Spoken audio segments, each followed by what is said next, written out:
नमस्कार मित्रांनो, आजचा ब्लॉग थोडा वेगळा आहे कारण मला आज जायचं होतं मित्राच्या यात्रेला. त्याचं गाव आहे भरपूर लांब आणि आम्ही चाललो. हे बघा आमचे शेठ लोक 50 तोळा घेऊन चाललेले आहेत.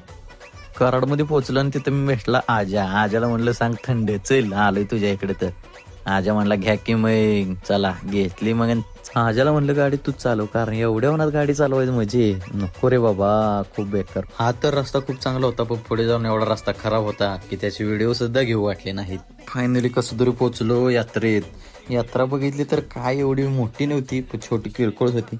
आम्हाला तमाशा बघायचा होता पण तमाशा आम्ही गेल्यामुळे बंदच केली. घरी घडी फरशी लोळतात आणि इथं बघा थाट खुर्ची पाणी हातात. आता पण चाल ह्या का पळायला लागला. डॉगेश भाऊला सोडलं ना त्याच्या अंगावर. डॉगेश भाऊला बघून हा डॉगेश भाऊ बेला. लहान मुलं खेळत होती व्यापार. मग त्यांना म्हणलं खेळायला. म्हणली या की मग बसलो खेळ. तिकडून आवाज आला ताट तयार आहेत या लवकर.